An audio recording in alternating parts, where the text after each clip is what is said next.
Imagine finding out that the car brand you just bought from is quietly falling apart, and neither the manufacturer nor the dealership told you a single thing. Sales are collapsing, model ranges are shrinking, factories are shutting down, and British owners are being left stranded with cars that are shedding value by the month. Today, we are counting down the 6 car brands that are on the brink of collapse right here in the United Kingdom, whether it is because of catastrophic rebranding decisions, financial disasters, or simply being crushed by a new wave of competitors. These brands are in serious trouble. And here is the most shocking part. The number 1 brand on this list is one that employs thousands of British workers and has built cars on these shores for decades. Stay until the end, because what I'm about to reveal is something your dealer absolutely does not want you to know. Let us get into it. Let us start with a brand that was once a staple on British high streets, beloved for its small, characterful city cars. Yes, coming in at number 6 is Fiat. For generations, the Fiat 500 was the quintessential city runabout. Stylish, affordable, and unmistakable. At its peak, Fiat was shifting tens of thousands of units across the UK every single year, and the little 500 was a genuine cultural icon. But the brand Brits once loved is now struggling badly.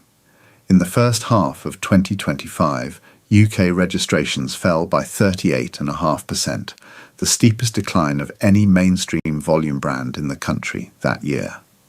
That is not a blip. That is a collapse. The problems did not start with the cars themselves. They started at the top.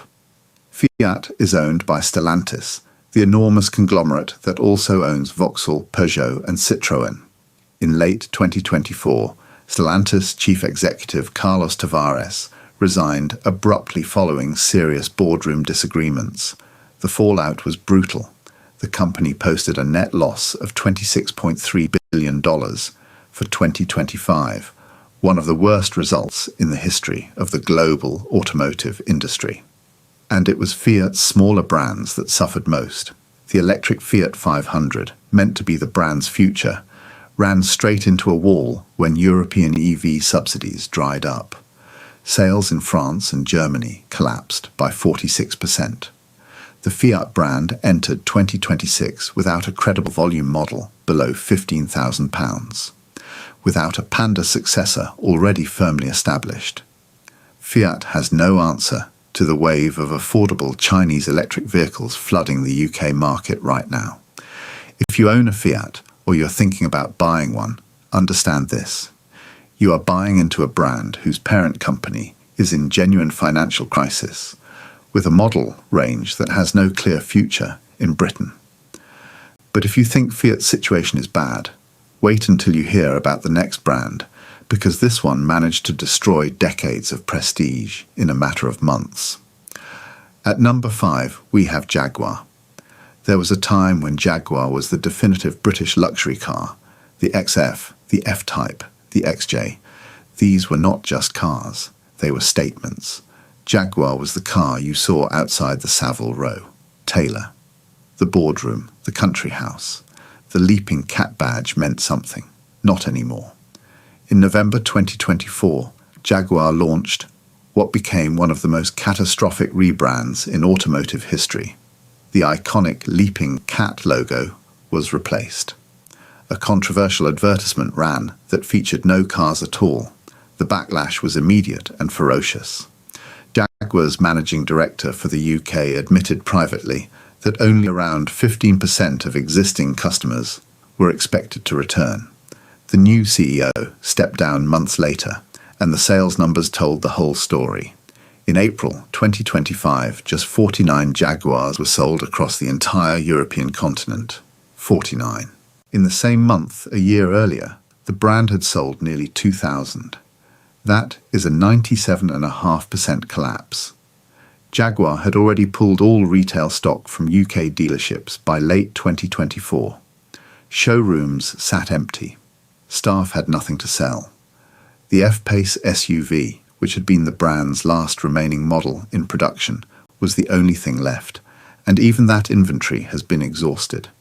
The new electric Grand Tourer, priced at over £100,000, is only now arriving, years after the original product range was killed off. Resale values on existing Jaguars have fallen sharply, and the brand's dealer network continues to contract. Jaguar did not die because it ran out of ideas. It died because it abandoned what made it irreplaceable. If you are considering buying a used Jaguar right now, think very carefully about what happens to parts, service, and residual value if those new electric models fail to attract buyers. But Jaguar is not the only British icon in deep crisis. At number 4, we have Lotus, the Norfolk-born sports car maker that gave the world cars like the Elise, the Exige, and the Evora. Colin Chapman built Lotus on one idea: add lightness. For decades, that philosophy made Lotus one of the most respected names in motorsport and on the road. Today, that philosophy has collided head-on with a market that is moving in the opposite direction. In the first half of 2025, Lotus posted an operating loss of $263 million. Total revenues fell by 45% year-on-year. Deliveries of the Emira, the brand's flagship petrol sports car, and supposedly its last combustion engine model ever, collapsed by 64% to just 891 units worldwide. 891. For context, a mid-sized Kia dealership in Birmingham shifts more cars than that in 6 months. 550 jobs were cut at Lotus's Hethel headquarters in Norfolk in August 2025. These are skilled British engineering and manufacturing jobs, gone because the market for Lotus's new electric models is not growing fast enough to replace the revenue from the sports cars that made the brand famous. The Chinese-built Elytra SUV and Emea Saloon, the vehicles meant to be Lotus's future, saw combined deliveries fall by 21%, even as Lotus's parent company, China's Geely, pushed hard to grow those lines. Lotus now manufactures its volume electric models entirely in Wuhan, not in Norfolk. Nearly half of all Lotus deliveries in the first 6 months of 2025 went to Chinese customers.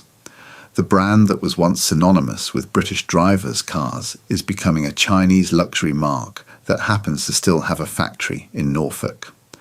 Whether that factory survives long-term is a question nobody at Lotus has fully answered. So if you are eyeing a new Lotus, understand that you are buying into a brand in the middle of a painful and uncertain identity change. If you thought British sports car brands were the only ones in trouble, think again, because our number 3 pick proves that even the most exclusive and expensive badge in Britain is not immune. At number 3, we have Aston Martin. The name alone conjures images of Bond, Bulldog, and Bedford. Aston Martin has been the definitive British luxury performance car for over a century. The DB series, the Vantage, the Valkyrie. These are cars built in Gaydon, Warwickshire, by a workforce that takes genuine pride in what it produces. But the financial reality behind those beautiful bonnets is extremely alarming. In 2025, Aston Martin posted a pre-tax loss of £363.9 million. Revenue fell by 21% to £1.26 billion. Total vehicle deliveries dropped by nearly 10% to just 5,448 cars, a tiny volume for a brand with enormous fixed costs. The response has been severe. In February 2026, Aston confirmed it would cut up to 20% of its workforce, around 600 jobs, most of them in the UK. The brand has also sold the perpetual naming rights to its Formula One team for £50 million, a cash-raising move that strips one of the most glamorous remaining assets from an already stretched balance sheet. US tariffs hit Aston hard. America accounts for around a third of all revenue, and the tariff environment in 2025 made every car shipped across the Atlantic more expensive and harder to sell. China's ultra-luxury car market weakened too, cutting deliveries there by over 20%. Plans for the brand's first electric vehicle have been delayed for a second time, now pushed back to the late 2020s. Meanwhile, the debt pile stands at £1.38 billion. For a company making fewer than 6,000 cars a year, that is an extraordinary burden. Buying an Aston Martin today is buying into a brand fighting a daily battle for financial survival. The cars are magnificent. The balance sheet is not. The next name on this list has one of the longest histories of any car brand in Britain. At number 2, we have Honda. Now, before you switch off, hear this out. Honda has been part of British motoring for decades. In Swindon, the brand ran a factory that employed thousands of people for more than 30 years, producing the Civic, the CR-V, the Jazz. That factory closed in 2021, and at the time Honda said it was because of the global pivot to electric vehicles and a restructuring of European manufacturing. What it actually signalled was the beginning of a slow retreat from Britain. In the first half of 2026, Honda was listed among the worst performing larger brands in the UK by the Society of Motor Manufacturers and Traders. Alongside Fiat, Seat, Mazda and Nissan, Honda's UK market share continued to shrink.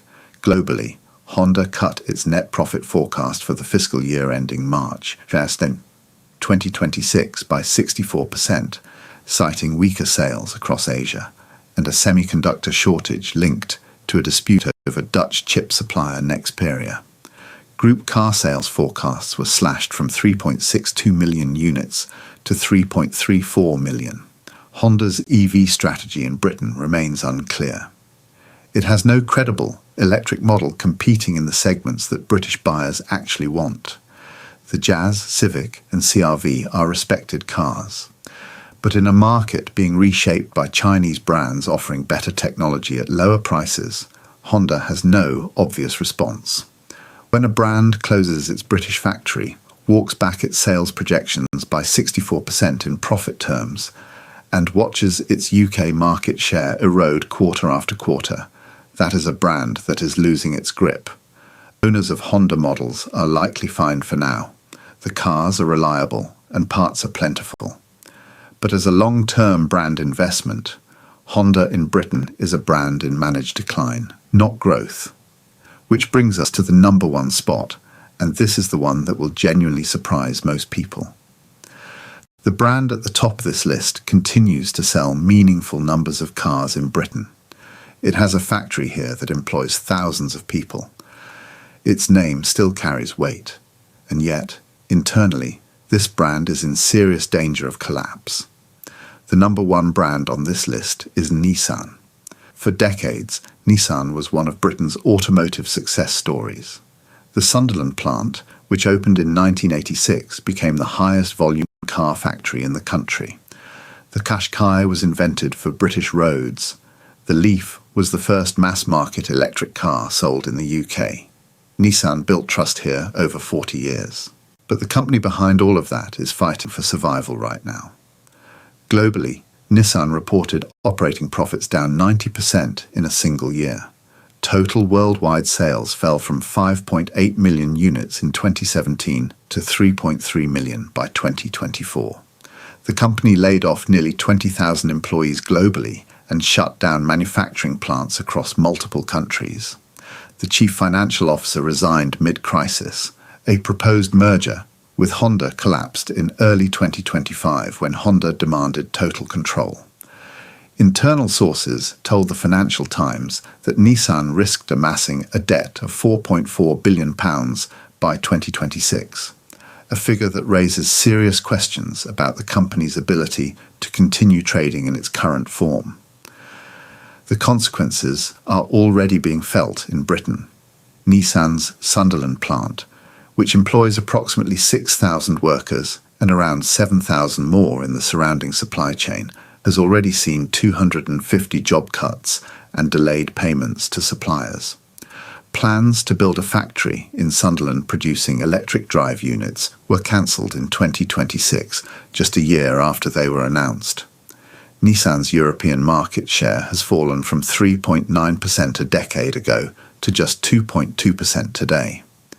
Sales of the Leaf in Europe collapsed by 99% in fiscal 2025, 99%, down to just 87 units across the entire continent. The Ariya electric SUV is fading too. The Maxima has been axed. The Altima is following. The strategy that should be powering Nissan through the electric transition simply does not exist. And here is the part that hits closest to home for British buyers. When a manufacturer is fighting for survival, it is not the company that feels the pain first. It is the owners. Falling resale values, uncertainty around parts supply, a dealer network that shrinks as the brand loses confidence. The Qashqai and Duke are still solid, popular cars, but you are buying them from a company that industry insiders say has a narrow window to find a major strategic partner before its options run out. Think hard before you sign on the dotted line. If you are considering any of the brands on this list, take a step back. Do your research.